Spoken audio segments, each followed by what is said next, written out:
Lady Russell, convinced that Anne would not be allowed to be of any use or any importance in the chores of the house which they were going to secure, was very willing to have her buried away so soon and wanted to make it possible for her to stay behind till she could convey her to Bath herself after Christmas. But after engagements of her own, which must take her from Kellynch for several weeks, she was able to give the full invitation she wished, and Anne, though dreading the possible heats of September and all the white glare of Bath, and grieving to forego all the influence so sweet and so sad of the autumnal months in the country, did not think that, everything considered, she wished to remain.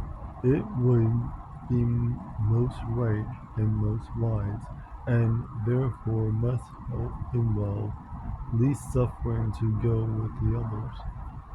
Something occurred, however, to give her a different duty. Mary, often a little unwell, and always thinking a great deal of her own complaints, and always in the habit of claiming Anne when anything was the matter, was indisposed, and foreseeing that she would not have a day's health all the autumn, entreated, or rather required her, for it was always entreaty, to come to Uppercross Cottage and bear her company as long as she should want her, instead of going to Bath.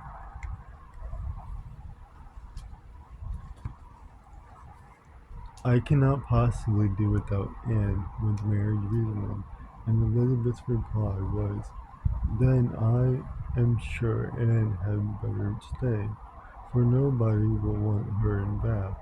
To be to be claimed as a good, though in an improper style, is at least better than being rejected as no good at all.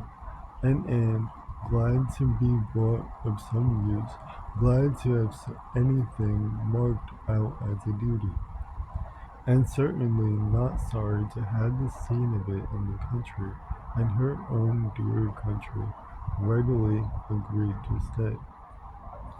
This invitation of marriage removed all Anne Russell's difficulties, and it was consequently soon settled that Anne should not go to Bath till Lady Russell took her, and that all the intervening time should be divided between Uppercross Cottage and Keller's Lodge. So far all was perfectly right.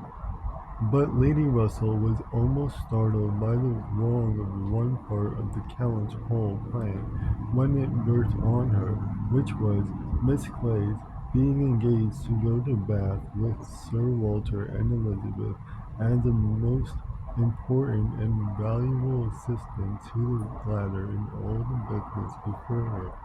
Lady Russell was extremely sorry that such a measure should have been resorted to at all, wondered, grieved, and feared, and they affronted all it contained to Anne in Miss Clay's being of so much use, while Anne could be of none, was a very sore aggravation.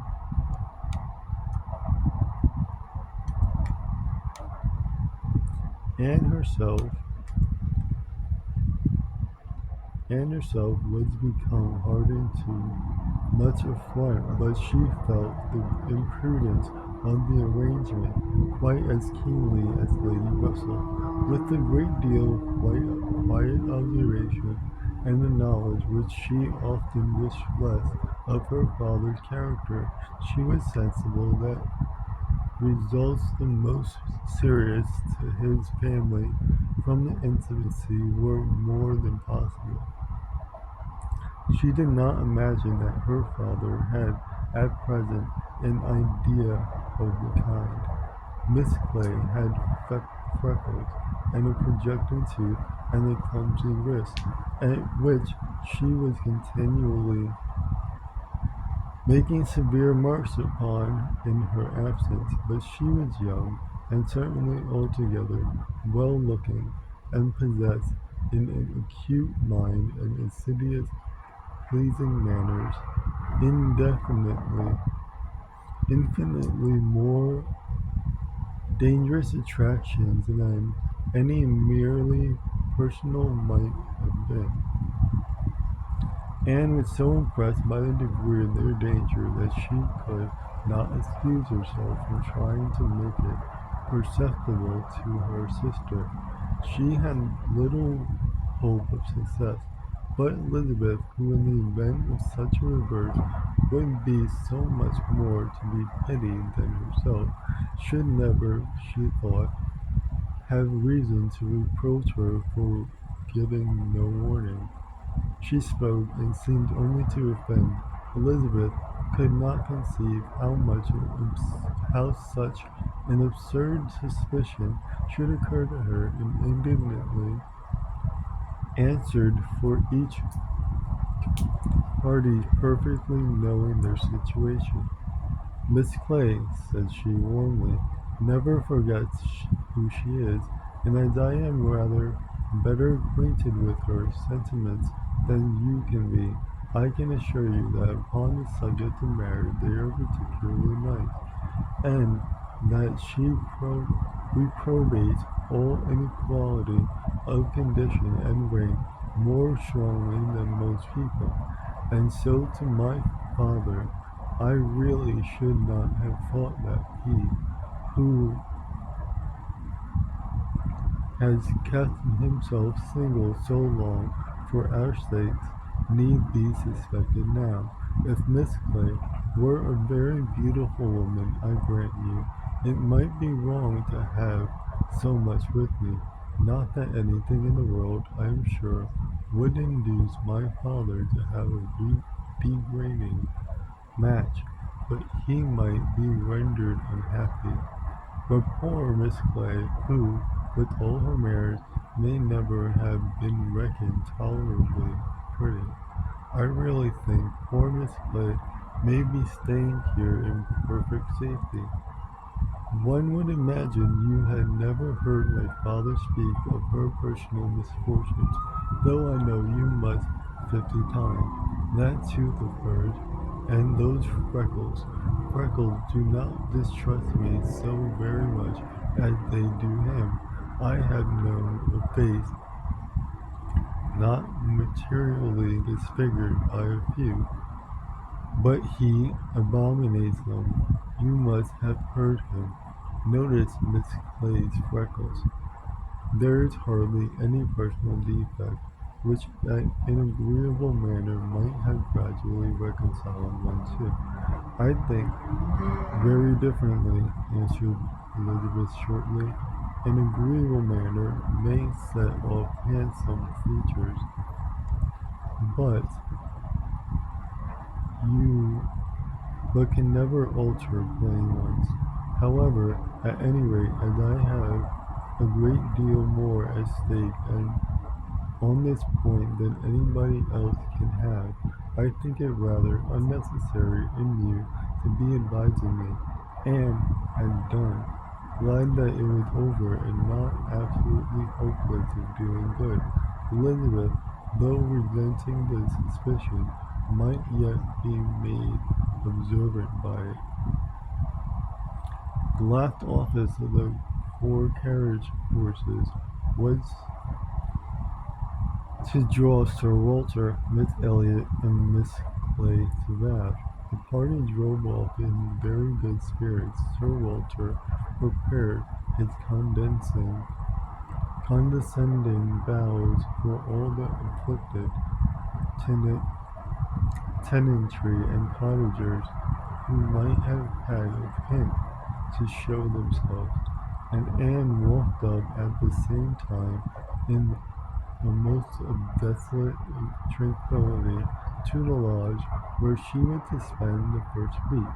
Her friend was not in better spirits than herself.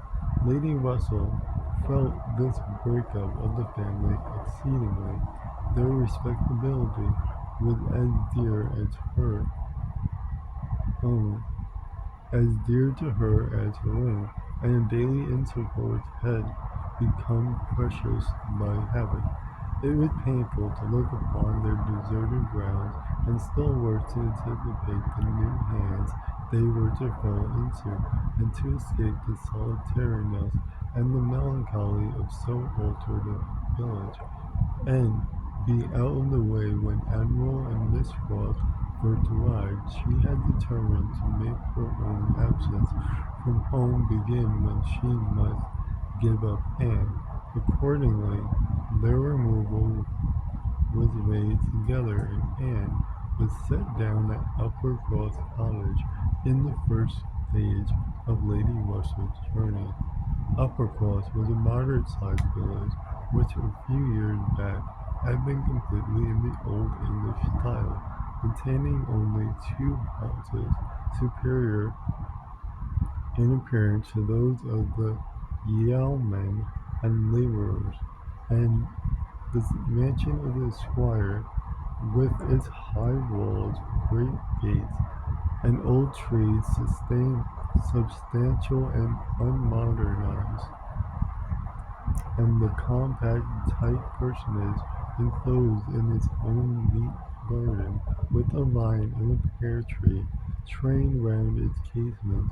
But upon the marriage of the young squire it had received the improvements of a farmhouse, elevated into a cottage for his residence, and Uppercross Cottage, with its verandah, French windows, and other prettiness, was quite as likely to catch the traveller's eyes as the more consistent and considerable aspect and premises of the great house, about a quarter of a mile farther on.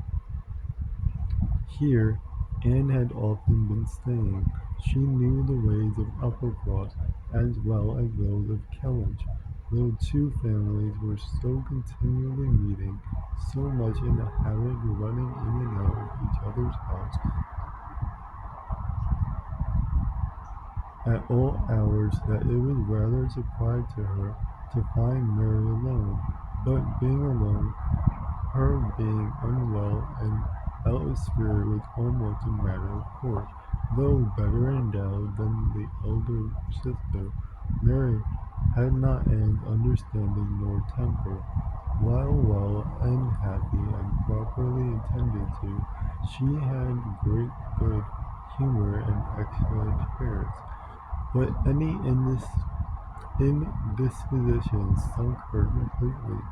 She had no resources for solitude, and inheriting a considerable share of the Elliot self-importance, was very prone to add to every other distress that of fancy herself neglected and ill-used.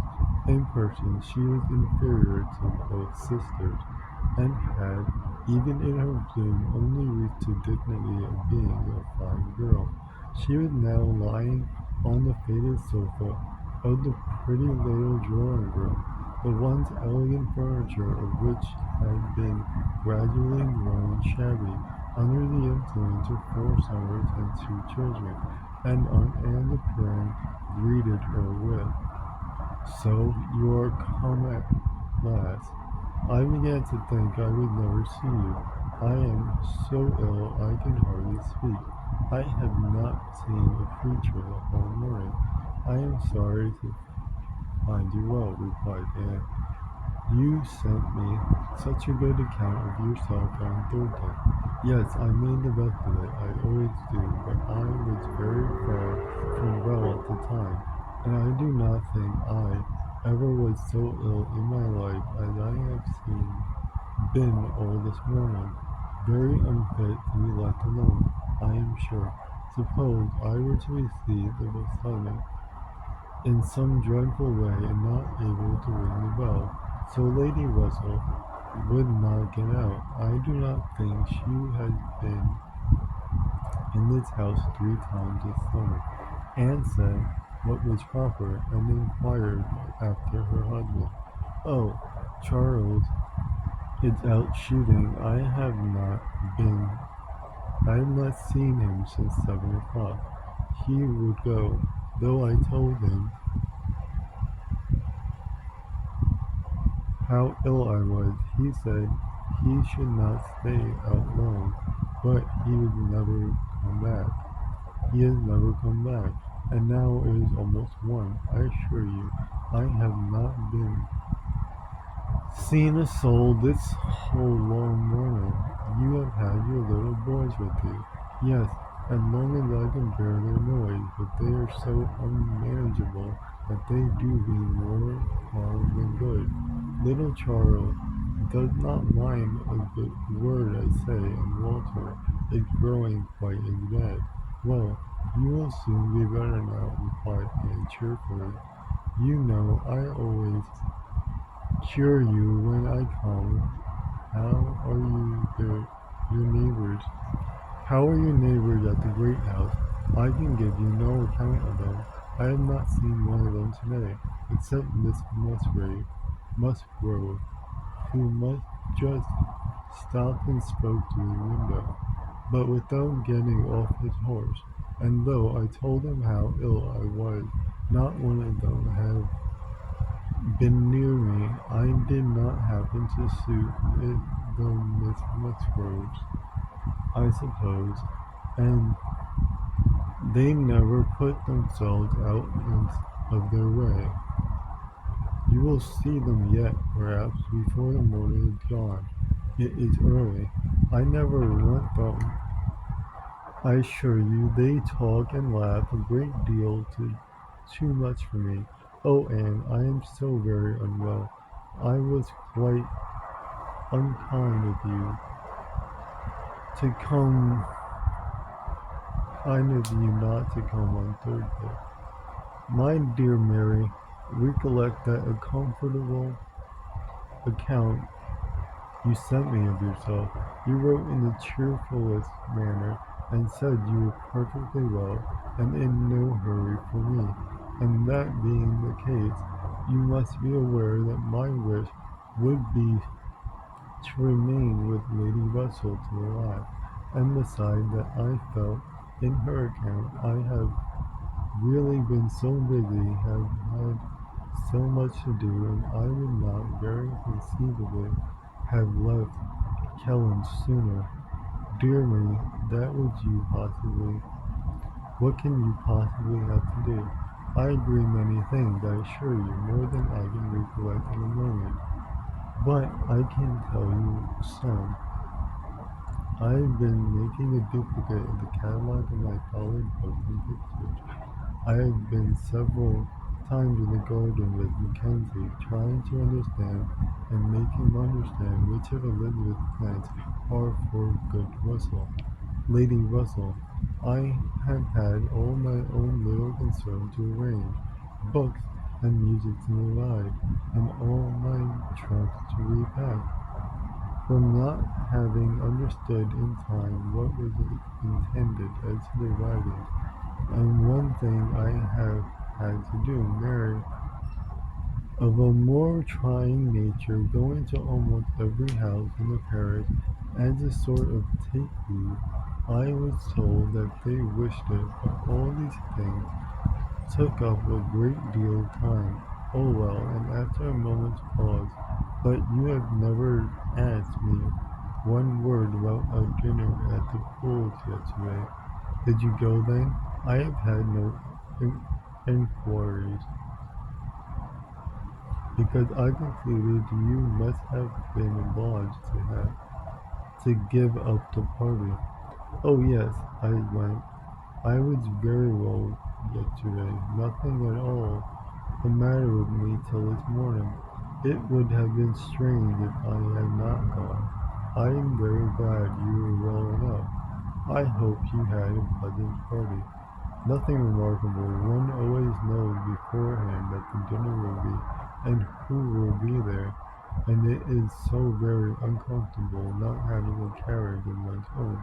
Mr. and Miss Musgrove took me, and we were so crowded. They were both so very large and take up so much room, and Mr. Musgrove always sits forward. So there was I, crowded into the back seat with Henrietta and Louisa, and I think it very likely that my illness today may be owing to it. A little further perseverance and patience, and for cheerfulness on Anne's side seduced nearly a cure on Mary's. She would soon sit upright on the sofa and began to hope she might be able to leave it by dinner time. Then, forgetting to think of it, she was at the other end of the room, beautifying a nosegay. Then she ate her cold meat, and then she was well enough to propose a little walk. "Where shall we go?" said she, when they were ready. "I suppose you will not like to call at the great house before they had been to see you." "I have not the smallest objection on that account. I have never I should never think of standing on such ceremony with people I know so well on the Miss Musgroves. Oh, but they ought to call upon you as soon as possible. They ought to feel what is due to you as my sister. However, we may as well go and sit with them a little while, and when we have that over we can enjoy our walk." Anne had always thought such a style of intercourse highly imprudent, but she had ceased to endeavour to check it, from believing that, though there was on each side continual subject of offence, neither family could now do without it. To the great house, accordingly, they went to sit the full half-hour in the old-fashioned square parlour, with the small carpet and shining door, to which the present daughters of the house were gradually giving the proper air of confusion by a grand piano-forte and a harp, flower-stands, and a little table placed in every direction. Oh, could the original of the portrait against the wainscot, could the gentleman in brown velvet and the ladies in blue satin have seen what was going on, have been conscious of such an overture of all order and neatness, the portraits themselves seemed to be staring in astonishment. The Musgroves, like their houses, were in a state of alteration, perhaps of improvement. The father and mother were in the old English style, and the young people in the new. Mr. and Miss Musgrove were a very good sort of people, friendly and hospitable, not much educated, and not at all elegant. Their children had more modern minds and manners. There was a numerous family, but the only two grown up, excepting Charles, were Henrietta and Louisa, young ladies of 19 and 20, who had brought from school at Exeter all the usual stock of accomplishments, and were now, like thousands of other young ladies, living to be fashionable, happy, and merry. Their dress had every advantage, their faces were rather pretty, their spirits extremely their manner unembarrassed and pleasant. They were of consequence at home, and favourite abroad. Anne always contemplated them as some of the happiest creatures in their acquaintance. But still, saved as we all are, by some comfortable feeling of superiority from wishing privilege, possibility of exchange she would not have given her own more elegant and cultivated mind for all their enjoyment, and envied them nothing. But that seemingly perfect good understanding and agreement together, that good-humored mutual affection of which she had known so little herself with either of her sisters, they were received with great cordiality. Nothing seemed amiss on the side of the great house family, which was generally, as Anne very well knew, the least to blame. The half-house was chatted away pleasantly enough, and she was not at all surprised at the end of it to have their walking party joined by both the Miss Musgroves at Mary's particular invitation. Chapter 6